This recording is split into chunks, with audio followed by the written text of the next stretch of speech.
He thought it was just another poor man begging for leftovers. But he was about to hear a sentence that would follow him for the rest of his life. Before we continue, where are you watching from? Drop your city in the comments below. And if you believe dignity matters more than money, stay with this story. Now back to Daniel Kong. The bell above the bakery door chimed softly as it opened, a delicate sound that seemed too refined for the worn sneakers that stepped inside. On East 72nd Street, where glass displays gleamed under warm golden lights and every pastry looked like it belonged in a magazine, a little girl stood frozen in front of the cake case. Her name was Amara Johnson, 7 years old. Small hands pressed gently against the glass, not quite touching, just hovering. As if she knew even fingerprints didn't belong there.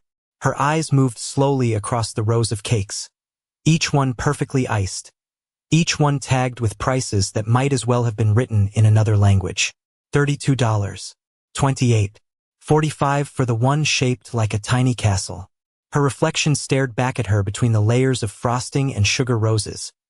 Dark skin glowing softly under the lights, braids tied with fading pink ribbons, and eyes that held something far too heavy for a child. Behind her stood Marcus Johnson, her father. His posture was careful, almost rehearsed, like he was trying to take up less space than his body required. His work jacket still smelled faintly of paint thinner. Sleeves rolled up unevenly, hands rough from hours of fixing things that belonged to other people. He didn't look at the cakes. He looked at the floor, then at the price tags, then away again. There was a rhythm to it, like a man trying not to let his thoughts betray him. Amara turned slightly, her voice soft enough that it barely disturbed the air. "Daddy, do you think they have a birthday cake like Lily's?" The name lingered between them. Lily, the girl from her class who had shown up with a 3-layer cake covered in gold sprinkles and tiny edible stars. The kind of cake that made other kids clap and teachers take pictures. Marcus swallowed, the motion visible in his throat. Before any words came out, he stepped forward slowly, each step measured, as if walking too fast might break something invisible. The woman behind the counter didn't greet him. She watched him, not his face, his clothes, his hands, the scuffed edges of his shoes. Marcus reached into his pocket and pulled out a few crumpled bills and loose coins, flattening them instinctively against his palm like that might somehow increase their value. His voice, when it came, was careful. "Excuse me, do you have anything that's maybe not fresh? Something you're about to throw out?" The question hung in the air longer than it should have. The woman blinked once, then let out a short laugh, not loud, but sharp enough to cut through the quiet hum of the shop. "Sir," she said, her tone smooth but hollow, "this isn't a clearance store." A man in a tailored coat near the espresso machine glanced over. Then another, and another. Attention spread the way it always did in places like this, subtle at first, then undeniable. Amara lowered her hand from the glass. Her fingers curled inward, as if holding on to something that wasn't there anymore. And in the far corner of the room, seated at a table where no one dared sit without permission, Daniel Kong lifted his eyes from his coffee. He didn't move. Not yet. He just watched. And at that moment, he believed he was looking at something ordinary. The silence did not break immediately, but it changed shape, like the air itself had shifted and everyone could feel it, but no one wanted to be the first to acknowledge it. Marcus kept his hand open, the coins still resting in his palm. His fingers slightly trembling, as if the weight of those few won was heavier than it should have been. He did not look at the cashier anymore. He looked at Amara. That was the only place he could afford to look. "It is okay," he said quietly, his voice steady but thinner than before. "We do not need cake from here." Amara nodded quickly, too quickly, her small chin lifting as if she had practiced this exact reaction before. "Yes, Daddy.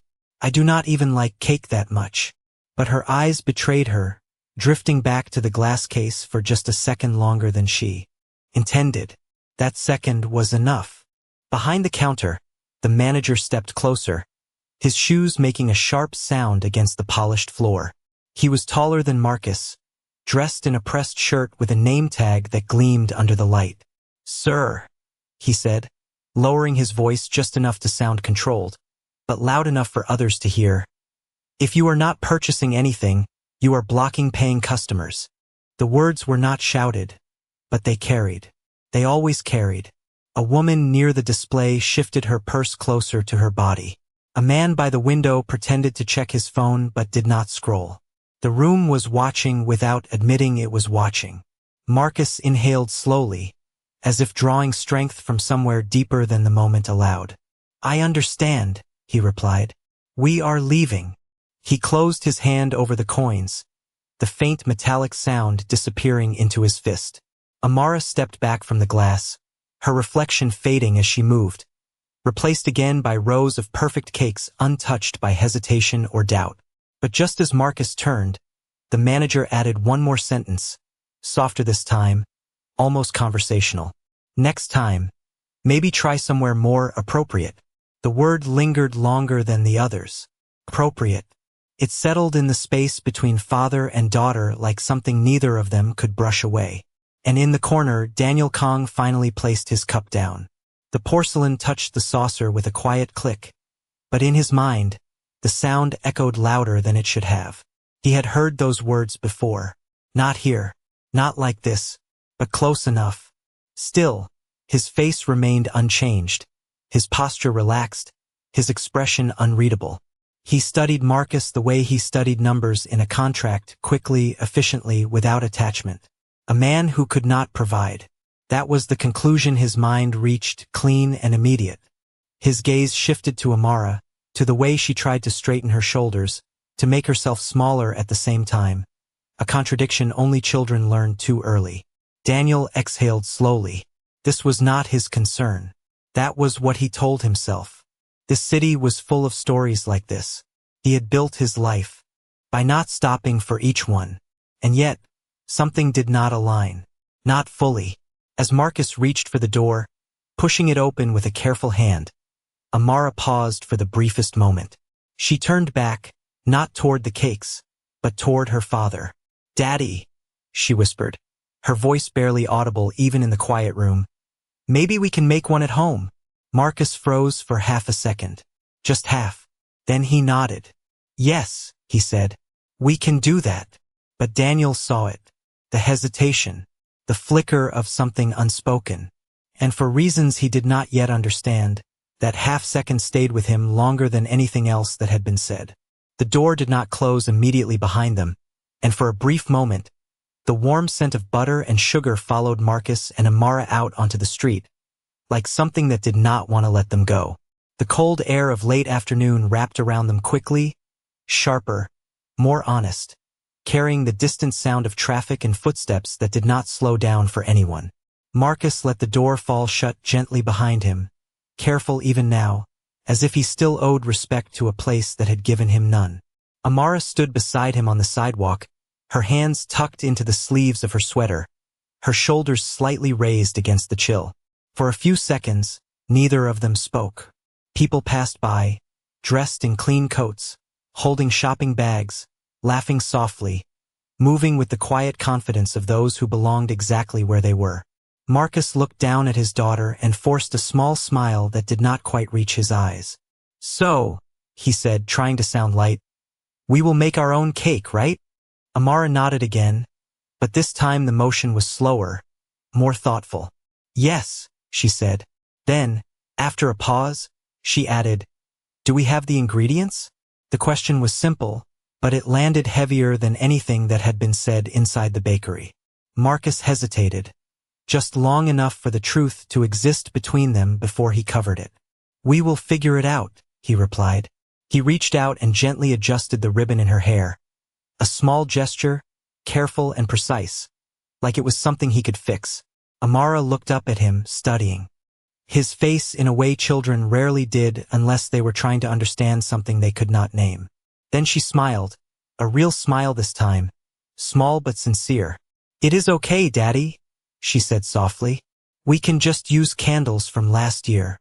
The words were meant to comfort him, but they carried a quiet weight that settled deeper than either of them expected. Marcus turned his head slightly, pretending to look at the street, at a passing bus, at anything that would give him a reason not to answer immediately. He blinked once, then twice, steadying himself before he spoke again. "You deserve something new," he said, almost to himself. "Not always the same." Amara did not argue. She simply slipped her small hand into his, her fingers curling around his rough palm with a familiarity that came from years of understanding more than she should have needed to. Across the street, a convenience store flickered with fluorescent light, its shelves lined with cheaper snacks, simpler options, things that did not pretend to be more than they were. Marcus glanced at it, calculating silently, measuring what little he had left against what he wished he could give. And inside the bakery, Daniel Kong had not moved from his seat. The door closing had not ended the moment for him. It had stretched it. He watched through the glass as Marcus and Amara stood on the sidewalk, their figures framed by reflections of passing cars and city lights. He saw the way the girl reached for her father's hand. He saw the way the man looked away when she spoke. And something about it did not align with the conclusion he had made just minutes earlier. A man who could not provide would not look like that. A man who did not care would not hesitate before answering a child's question. Daniel leaned back slightly in his chair, his fingers resting against the table as his thoughts began to shift, slowly at first, like ice starting to crack beneath the surface. He had built his life on reading people quickly, on making decisions without doubt, on trusting his first judgment above all else. And yet, as he watched them begin to walk away, step by step, blending back into the city that barely noticed them, he felt something unfamiliar press against that certainty. It was not guilt, not yet. It was something quieter, something that refused to be dismissed as easily as he wanted. And for the first time since they had entered the bakery, Daniel Kong did not see them as part of the background. He saw them as a question he had answered too quickly. Daniel Kong did not realize he had already stood up until the chair behind him shifted slightly, the faint scrape against the polished floor pulling a glance from a nearby customer who quickly looked away. He adjusted his jacket with a small, practiced motion, his expression returning to the calm neutrality that had made men twice his size hesitate before speaking. But his eyes did not return to his table. They stayed on the street outside, where Marcus and Amara were already several steps away, their figures growing smaller with each passing second. For most people, that would have been the end of it, a brief interruption in an otherwise controlled day. But for Daniel, something had begun to unravel, not loudly, not dramatically, but in a way that felt far more dangerous because it was quiet. He moved toward the door, each step measured, deliberate, as if he had already decided he would not go too far. Just a look, perhaps. Just confirmation that his instincts had not betrayed him. The bell chimed again as he stepped outside, the cold air meeting him with a sharp clarity that seemed to strip away the artificial warmth of the bakery behind him. Across the sidewalk, Marcus and Amara had stopped near the corner, waiting for the traffic light to change. Amara was saying something, her hands moving slightly as she spoke, her voice too soft to carry across the street. Marcus listened, nodding once, then twice, his attention fixed entirely on her. Daniel remained where he was, just inside the edge of the doorway, watching without announcing his presence. There was a discipline to it, the same discipline he had used for years when observing people who did not know they were being observed. And yet, this felt different, less calculated, more uncertain. The light changed, and the small crowd around Marcus began to move forward, blending him and Amara into a flow of bodies that crossed the street in quiet coordination. Daniel followed at a distance, not close enough to be noticed, not far enough to lose sight of them. He told himself it was temporary, that he would stop after a few steps, after the next corner. But he did not stop. They turned onto a narrower street, one where the storefronts were smaller, the signs less polished, the glass less perfect. The shift was subtle but undeniable, the kind of shift that spoke of boundaries without ever needing to say them out loud. Amara slowed slightly, her steps shorter now, as if the energy that had carried her inside the bakery had begun to fade. Marcus noticed immediately. He always noticed. He bent down just enough to meet her eyes without fully stopping. "You are tired?" he asked gently. Amara shook her head, though her voice carried less brightness than before. "No.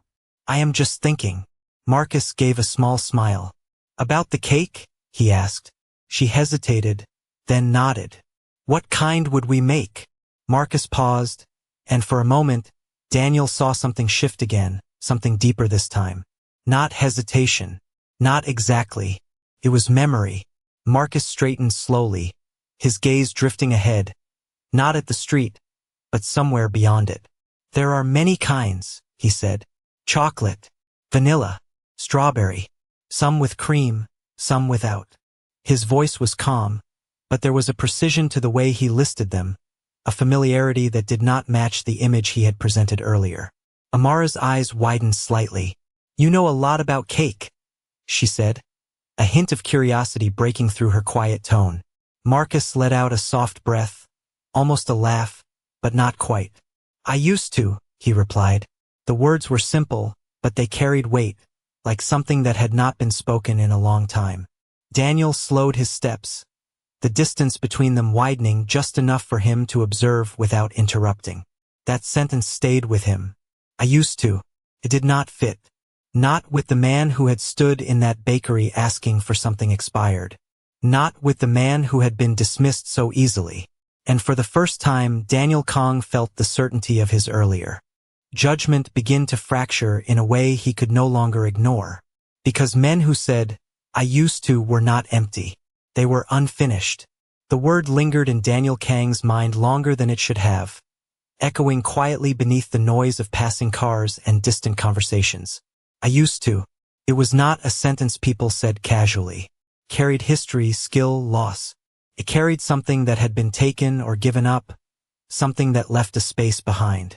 And as Daniel followed at a distance, his pace slowing just enough to remain unnoticed, he found himself watching Marcus differently, not as a man defined by what he lacked, but as someone who had once stood somewhere else entirely. Ahead, Amara looked up again, curiosity returning in small, careful steps. What kind did you make the most? She asked. Marcus did not answer immediately. His gaze shifted briefly toward a bakery window they passed, smaller, simpler, with handwritten signs and uneven rows of bread. Then he looked forward again. Chocolate, he said finally. People always liked chocolate.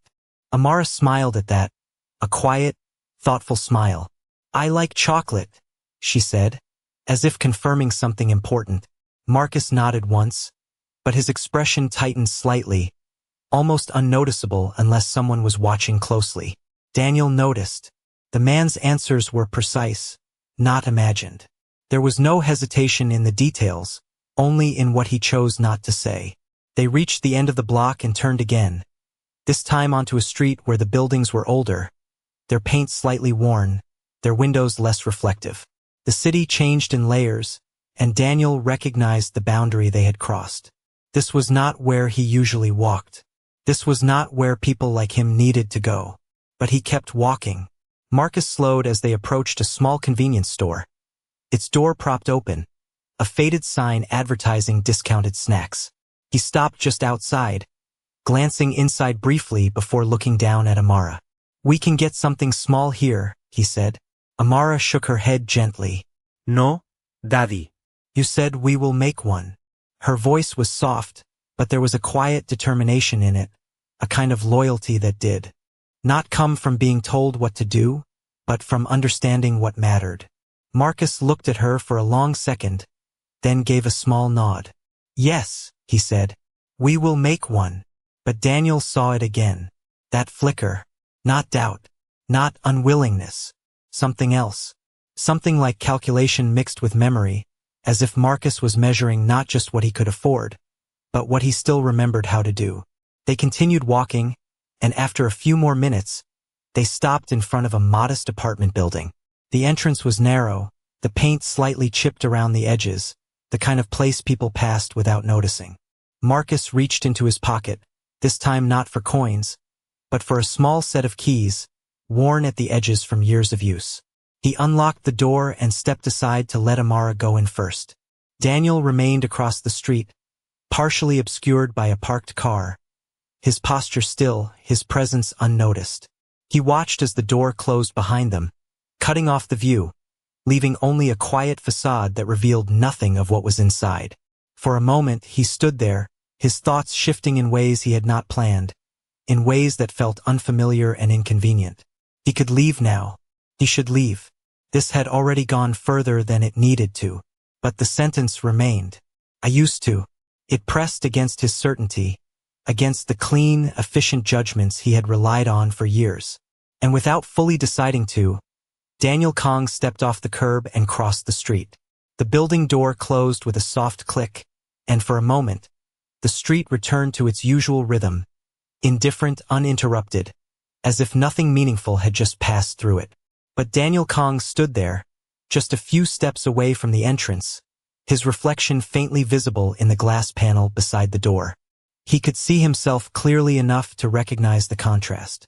The tailored coat, the polished shoes, the stillness that came from a life where hesitation had long been trained out of him. And yet he did not move. Not immediately. He looked at the handle of the door, then at the faded intercom system beside it, names worn down from years of use, some barely readable. This was not his world. He did not belong in places like this, not anymore. That was the point of everything he had built. But something had followed him here. Not curiosity alone. Something heavier. Something unresolved. Inside the building, Marcus was already climbing the narrow staircase, Amara's small hand still wrapped around his. The hallway smelled faintly of old paint and cooked rice, a mixture of lives layered together over time. The lights flickered slightly as they passed each floor, casting brief shadows that stretched and disappeared with each step. Amara looked up at him as they climbed. "Are we really making it?" she asked, her voice carrying a quiet excitement that had begun to return, fragile but real. Marcus glanced down at her, and this time, his answer came a little quicker. "Yes," he said, "we are." But there was still that pause beneath the word, that careful calculation, as if he was assembling something in his mind piece by piece before allowing it to exist in reality. They reached the third floor, and Marcus stopped in front of a door with peeling paint at the edges. He unlocked it slowly, pushing it open with a soft creak that echoed into a small, dimly lit apartment. The space was modest, almost bare in places, but clean in a way that spoke of effort rather than ease. A small table stood near the window, two chairs slightly mismatched. A narrow kitchen lined one wall, with a stove that had seen years of use and a counter that held only the essentials. Amara stepped inside first, her eyes scanning the room as if she was seeing it with new purpose. "Where do we start?" she asked.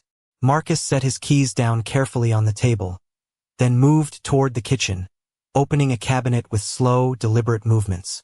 He pulled out a small bag of flour, nearly empty, then a container of sugar half full, and a carton of eggs with only 2 left inside. He placed them on the counter one by one, each item measured not just by quantity, but by possibility. Amara watched closely, her gaze following every movement. "Is that enough?" she asked. Marcus paused, his hand resting lightly on the counter. For a second, he did not answer. He looked at the ingredients, then at his hands, as if trying to remember something that had once been automatic. Something that had once required no thought at all. "It can be," he said finally, "if we do it right." Outside, Daniel Kong had not left. He had stepped into the building now, the door closing behind him with the same quiet sound Marcus had made earlier. He stood just inside the entrance, listening to the faint echo of footsteps above, feeling the unfamiliar weight of a space that did not respond to his presence the way the rest of the world did. No one greeted him. No one moved aside. There was no recognition here, no quiet shift in behavior that usually followed him wherever he went. For the first time in a long time, Daniel Kong was simply a man standing in a hallway. And as he looked up toward the stairwell, toward the direction Marcus and Amara had gone, he realized something that unsettled him more than anything else that day. He did not know what he would say if he reached them. He did not even know why he was still here. But he also knew, with a certainty he could not explain, that walking away now would not end this. It would only leave something unfinished. Upstairs, the apartment had begun to change, not in size or structure, but in purpose. The small kitchen, which had only ever been a place for simple meals and quiet routines, now held something fragile and unfamiliar. Hope. Marcus stood at the counter, his hands resting beside the ingredients. His fingers slightly spread, as if he was about to begin something that required more than just movement. Amara climbed onto one of the mismatched chairs, pulling herself up carefully so she could see better, her eyes fixed on everything he did. "What comes first?" she asked, her voice softer now, but filled with a kind of anticipation that had not been there before. Marcus looked at the flour, then at the eggs, then at the sugar. The sequence should have been automatic. It used to be. His hands had once moved without hesitation, measuring, mixing, adjusting with a confidence that came from repetition and mastery. But now there was a pause. Not because he did not remember, but because remembering was not the same as being able to do. "We start with the basics," he said, his tone steady, though something beneath it shifted quietly. He reached for a bowl from the cabinet, placing it on the counter with care. The sound was soft, but it marked a beginning. Amara leaned forward slightly, her elbows resting on the edge of the table. "Can I help?" she asked. Marcus glanced at her, and this time, his answer came with a faint smile that carried both warmth and restraint.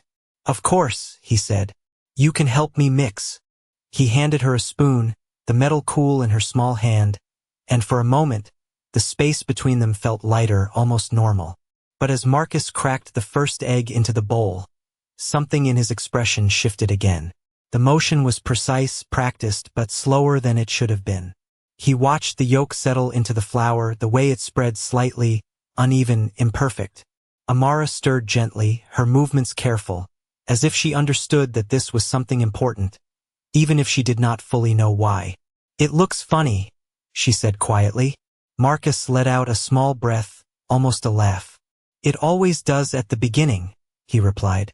But his eyes did not leave the bowl.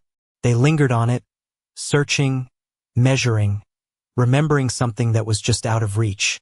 Outside, in the hallway, Daniel Kong had begun to move. Slowly at first, his steps echoing softly against the narrow walls as he climbed the staircase one floor at a time. The sounds of the building surrounded him in a way he was not used to. Distant voices behind closed doors. The faint hum of a television. The creak of old wood beneath his feet.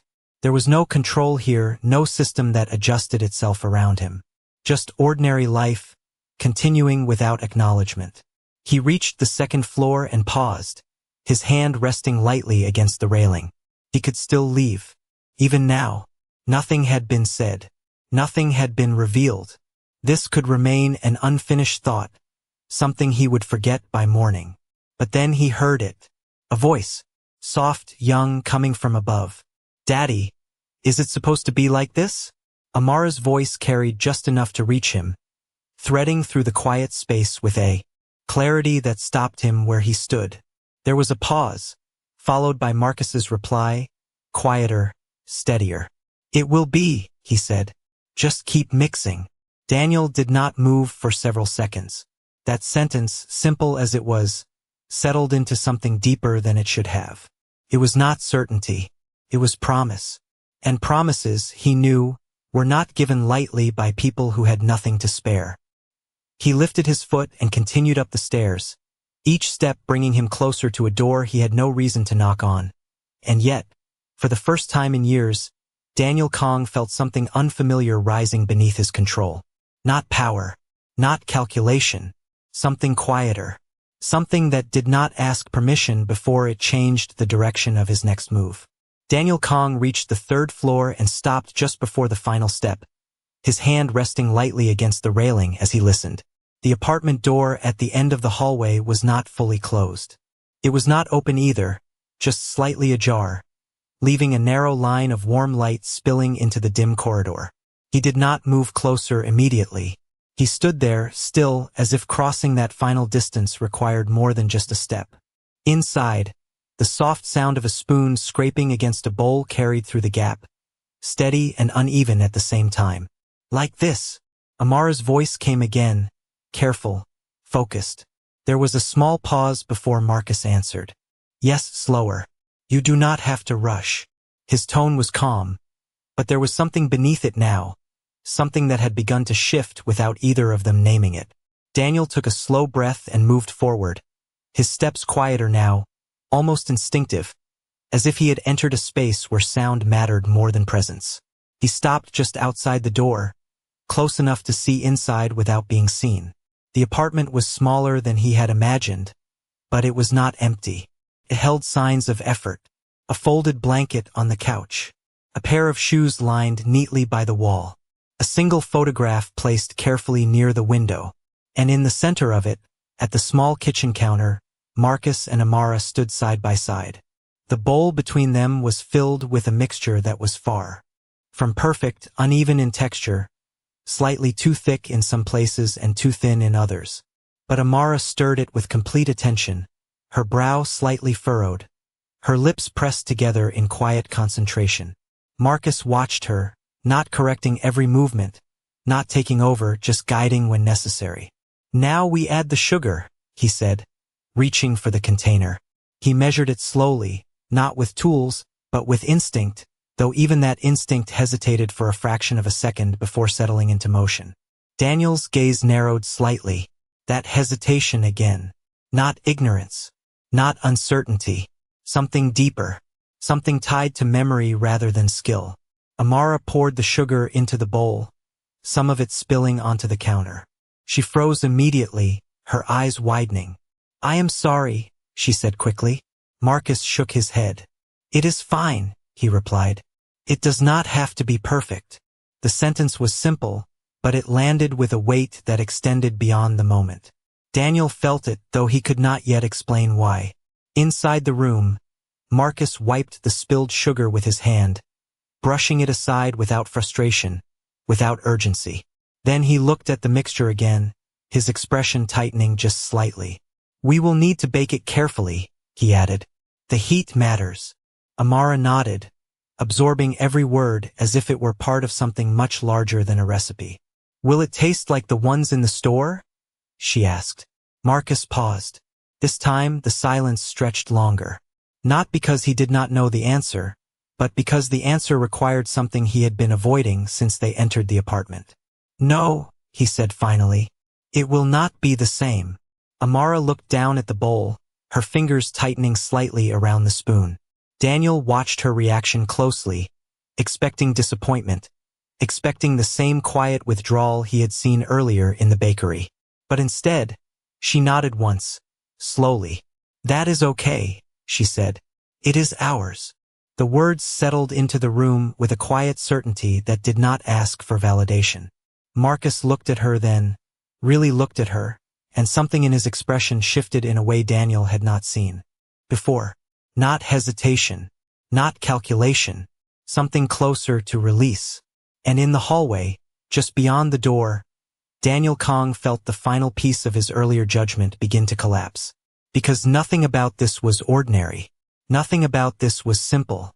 And for the first time, he understood that what he had seen in the bakery had not been the full story.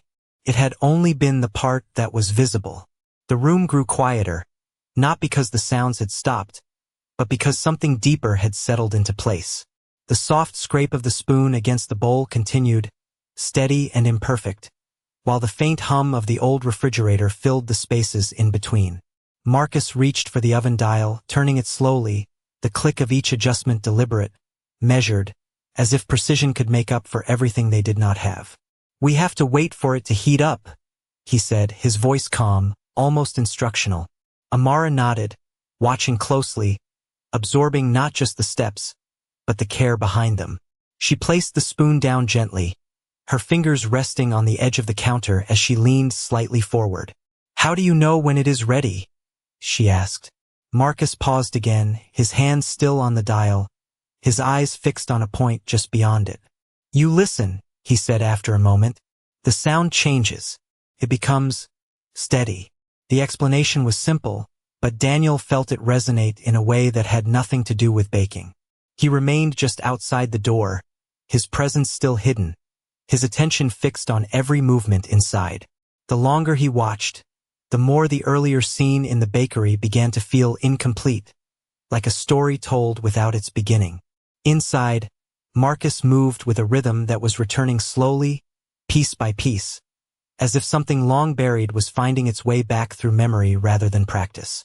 He adjusted the tray, lined it with paper, then carefully poured the mixture in, smoothing it with the back of a spoon. The motion was no longer hesitant. It was familiar, not perfect but real. Amara watched in silence, her eyes following every detail, her earlier disappointment replaced by something quieter, something steadier.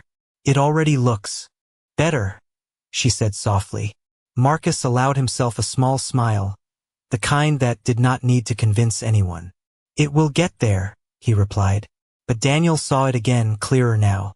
The gap between what Marcus said and what he carried. This was not a man learning. This was a man remembering. And that realization settled into Daniel's mind with a weight that could not be ignored. Because it meant that everything he had assumed earlier was wrong. Not slightly wrong. Completely wrong. The oven gave a faint click as it reached temperature. A subtle shift in sound, just as Marcus had described. He opened the door carefully, sliding the tray inside with steady hands, then closed it with a soft push. For a moment he stood there, looking at it, as if watching something more than just batter beginning to bake. Amara stepped closer to him, her hand finding his sleeve. "How long?" she asked. Marcus glanced at the small clock on the wall, its ticking almost too quiet to notice. "About 30 minutes, he said. "Maybe a little more." Amara nodded, then looked back at the oven, her expression thoughtful. "Can we decorate it after?" she asked. Marcus hesitated, and this time the pause carried a different weight. Not uncertainty about the process, but about what they could add to it. "We will see what we have," he said gently. The answer was careful but not empty, and in that moment, Daniel felt something shift inside him in a way he could no longer control. It was not just curiosity now. It was recognition, not of the man, not yet, but of the pattern. Of someone who had once known more, been more, and lost it in a way that did not erase who they were. Daniel's hand lifted slightly, almost without his permission, hovering near the door as if he was about to knock. But he did not. Not yet, because something told him that once he stepped inside, the distance he had maintained all his life would disappear. And for the first time, Daniel Kong was not sure if he was ready for that.